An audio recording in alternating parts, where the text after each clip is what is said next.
সমস্ত মহিলারা তারা তালাশ করে করে ভালো ভালো বাচ্চাকে নিয়ে নিল। আচ্ছা, সেই এতিম মুহাম্মদ সাল্লাল্লাহু আলাইহি ওয়াসাল্লামকে কেউ দেয় না। কারণ কি? এ তো এতিম বাচ্চা, তার পিতা নাই। তার পক্ষ থেকে যে কোনোরকম পর্যাপ্ত পরিমাণ পাওয়া যাবে না, বিধায় এই বাচ্চাকে কেউ দেয় না। এদিকে হালিমা সাদিয়া রাদিয়াল্লাহু তাআলা আনহা দুর্ভিক্ষের বছর, খাদ্য কম থাকার কারণে বুকের দুধ শুকিয়ে গেছে। আর নিজের যে বাচ্চা আব্দুল্লাহ আছে, আব্দুল্লাহ দুধ পায় না। দুধের স্বল্পতার কারণে হালিমা সাদিয়াকে কেউ বাচ্চা দেয় না। তালাশ করতে করতে চলে আসলেন মহানবী সাল্লাল্লাহু আলাইহি ওয়াসাল্লাম। এসে দেখে এতিম বাচ্চা পড়ে আছে, তাকে দুধ পান করানোর কেউ নিচ্ছে না। আর হালিমা তো দুধ কোনো বাচ্চা পায় না। স্বামীর কাছে পরামর্শ করলেন, স্বামী কি করি? খালি হাতে ফিরে যাবো নাকি এতিম বাচ্চাকে নিয়ে যাবো?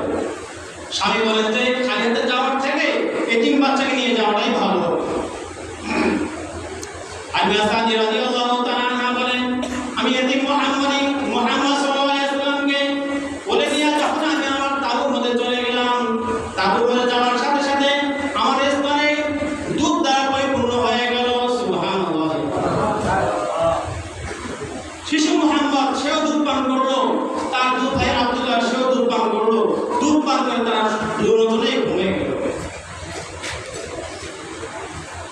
হালিমা সাদিয়া রাদিয়াল্লাহু তাআলা আনহা বলেন, আমার একটা উটনি ছিল, ঘাসের স্বল্পতার কারণে, খাদ্যের স্বল্পতার কারণে উটের মধ্যে দুধ শুকিয়ে গেছে, উটের মধ্যে কোনো দুধ ছিল না। যখন মহানবী সাল্লাল্লাহু আলাইহি ওয়াসাল্লামকে তাঁবুর মধ্যে নিয়ে আসছি, মহানবী সাল্লাল্লাহু আলাইহি ওয়াসাল্লামের বরকতের মধ্যে বরকতে আল্লাহ তাআলা উটের স্তনের মধ্যে দুধ পরিপূর্ণ করে দিলেন। সুবহানাল্লাহ। উটের দুধ পরিপূর্ণ হয়ে গেল। স্বামী উটের দুধ গ্রহণ করার পরে আমরা স্বামী স্ত্রী দুজনে পান করলাম। অনেকদিন পর আজকে সেই রাত, যেই রাতের মধ্যে আমরা সপরিবারে আরামে ঘুমাইছিলাম। খাদ্যের অভাবের কারণে আমাদের ঘুম আসতেছিল না। আজকে সবাই আমরা পরিতৃপ্তভাবে দুধ পান করার পরে আমরা সকলে ঘুমাইলাম। হালিমা সাদিয়া রাদিয়াল্লাহু তাআলা আনহা তার কয়েকদিন বাচ্চাকে শিশু মুহাম্মদ সাল্লাল্লাহু আলাইহি ওয়াসাল্লামকে নিয়ে চলতেছেন, আপন বাড়ির দিকে রওনা হলেন।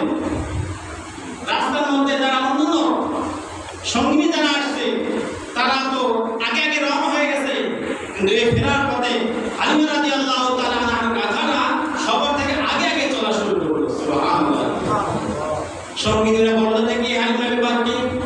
এটা কি তোমার গতকালের গাধা নাকি নতুন কোনো গাধা? কালকে গাধা তো চলতেই পারতেছিল না, আজকে সবার আগে আগে চলতেছে। তো হালিমা রাদিয়াল্লাহু তাআলা আনহা বললেন, যেটা ওই গাধা, যে গাধা আমি আসছিলাম, আল্লাহ তাআলা মুহাম্মদ সাল্লাল্লাহু আলাইহি ওয়াসাল্লামের ওসিলায় গাধার শক্তিকে বহুগুণে বাড়াই দিয়েছে। সুবহানাল্লাহ। হালিমা সাদিয়া রাদিয়াল্লাহু তাআলা আনহা বয়ান করেন, শিশু মুহাম্মদ সাল্লাল্লাহু আলাইহি ওয়াসাল্লামকে নিয়ে আমি বাড়িতে চলে গেলাম। বাড়িতে গিয়ে যখন আমি মুহাম্মদকে নিয়ে ঘরের মধ্যে ঢুকেছি, ঘরের মধ্যে আমার বকরিগুলো ছিল, বকরির মধ্যে কোনো দুধ ছিল না, ঘাস নাই, পানি নাই, এরকম অবস্থা, দুর্ভিক্ষের অবস্থা ছিল। তখন কোনোটার মধ্যে দুধ ছিল না। যখন আমি শিশু মুহাম্মদ সাল্লাল্লাহু আলাইহি ওয়াসাল্লামকে নিয়ে ঘরের মধ্যে প্রবেশ করলাম, সমস্ত বকরি স্তনগুলো দুধে পরিপূর্ণ হয়ে গেল। সুবহানাল্লাহ। দুধ দ্বারা ভরপুর হয়ে গেল। এরপরের দিন থেকে হালিমা রাদিয়াল্লাহু তাআলা আনহা বকরি চরাগার থেকে, মাঠ থেকে দুধে পরিপূর্ণ হয়ে ফিরে আসতো। আর অন্য ব্যক্তির বকরি, ছাগলগুলো দুধ শূন্য অবস্থায় ফিরে আসতো।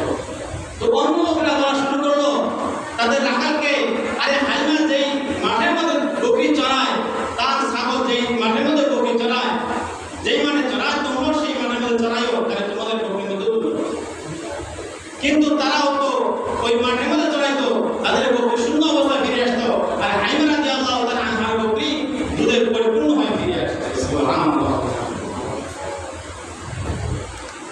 শিশু মুহাম্মদ সাল্লাল্লাহু আলাইহি ওয়াসাল্লাম একদিন জিজ্ঞাসা করে, আম্মু আমার দুধ ভাই আব্দুল্লাহ কোথায়? সারাদিন দেখি না। তোমার ভাই আব্দুল্লাহ ছাগল চড়াইতে যায়, বকরি চড়াইতে যায়। তো নবী করিম সাল্লাল্লাহু আলাইহি ওয়াসাল্লাম শিশু নবী বললেন যে আমাকেও আমার ভাই আব্দুল্লাহর সাথে বকরি চড়াইতে পাঠাই দিও, কারণ আমার ভাই সে কাজ করবে, আমি বসে থাকবো, এটা হতে পারে না। সুবহানাল্লাহ। ছোট নবী মুহাম্মদ সাল্লাল্লাহু আলাইহি ওয়াসাল্লাম ছোট থেকে তার কাজের মধ্যে সাম্য করা। আমার ভাই কাজ করবে,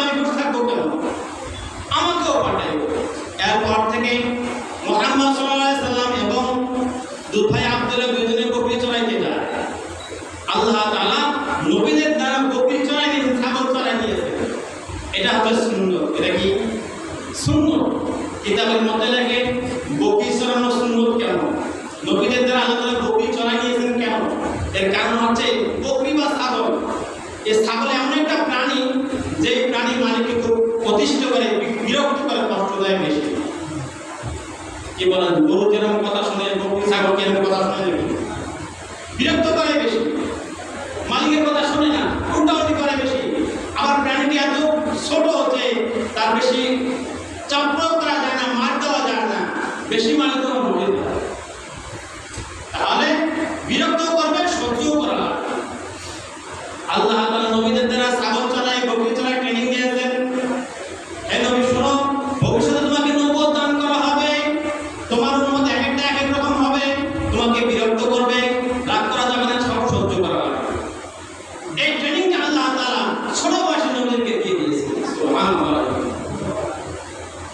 একদিন আব্দুল্লাহ রাদিয়াল্লাহু তাআলা দৌড়ে দৌড়ে চলে আসলেন বাড়িতে, এসে বলতে আম্মু আমার সাথে কুরাইশি ভাই আছে, এই কুরাইশি ভাইকে দুইজন মানুষ সাদা পোশাক পরে দুজন মানুষ আসছে, আসার পর তাকে শোয়াইছে, শোয়ানোর পরে তার সিনারা ফাড়ি গেছে। তাকে এই অবস্থা রাখে আমি দৌড়ে আসছি, না জানি কি হয়েছে এখন।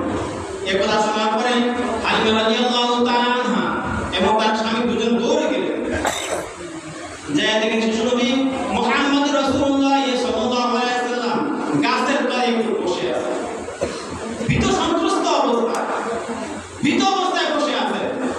ডাক দিয়ে বলেন যে বাবা কি খবর, তোমার কি হয়েছে? নবীজি বললেন দুইজন মানুষ আসছিল সাদা পোশাক পরিহিত, আমাকে শোয়ে আমার সিনাটা ফেলে ফেলে ওখান থেকে কি জিনিস তালাশ করে করে খুঁজে খুঁজে বের করে নিয়ে গেল। বের করে নেওয়ার পরে আমার সিনাটা লাগাই দিয়েছেন, জানা নাই আমার কোন জিনিসটা আমার বের করে নিলেন। আল্লাহ তাআলা তার প্রিয় হাবিব মুহাম্মদ রাসূলুল্লাহ সাল্লাল্লাহু আলাইহি ওয়াসাল্লাম সিনাকে সাফ করে নিয়েছেন। অর্থাৎ সিনার মধ্যে, অন্তরের মধ্যে যে আমাদের ক্রোধ আছে, হিংসা আছে, বিদ্বেষ আছে, দুশমনী আছে, যতগুলো খারাপ খারাপ গুণ আছে, ওই গুণগুলো আল্লাহ তাআলা নবী করিম সাল্লাল্লাহু আলাইহি ওয়াসাল্লামের সিনা থেকে ফেরেশতার মাধ্যমে অপারেশন করে আল্লাহ তাআলা সিনাকে পবিত্র করে দিয়েছেন। সুবহানাল্লাহ। এই শিশু নবী মুহাম্মদ রাসূলুল্লাহ সাল্লাল্লাহু আলাইহি ওয়াসাল্লাম এই খবর যখন হালিমা রাদিয়াল্লাহু তাআলা আনহা শুনতে পেলেন, ভীত হয়ে গেলেন। মানুষের বাচ্চাকে নিয়ে আসছি, না জানি কি একটা ঘটে যায়। নিয়ে গেলেন এক জ্যোতিষীর কাছে, এক কবিরাজের কাছে। কবিরাজ এই কথা শোনার পরে বলতেছে, কে কোথায় আসো, আসো তাড়াতাড়ি আসো, এই সন্তানকে হত্যা করো। কারণ এই সন্তান ভবিষ্যতে এমন একটা দিন দিক তোমাদেরকে দাওয়াত করবে, দাওয়াত দেবে, যেই দিনের কথা তোমরা কেউ কোনো সময়। একথা শুনে হালিমা রাদিয়াল্লাহু তাআলা আনহা শিশু মুহাম্মদকে হাতে টেনে নিলেন। সর্বনাশ তোমার আগে চিকিৎসা করা দরকার। আমার সন্তান আমার দুঃখের সম্পর্কে তুমি কি মন্তব্য করতেছো? না দেখে শিশু মুহাম্মদকে নিয়ে আসতেন, আমিনা রাদিয়াল্লাহু তাআলা আনহার কাছে ফিরে নিয়ে আসতেন। নবীজির মা জান আম্মা জান আমিনা রাদিয়াল্লাহু তাআলা আনহা বললেন, কি ব্যাপার, শিশু মুহাম্মদকে আক্রোশতে নিয়ে গেলাম, আবার ফিরে দিচ্ছ কেন? এরপরে হালিমা রাদিয়াল্লাহু তাআলা আনহা ওই সমস্ত ঘটনা কথা বলে দিলেন। তো বলার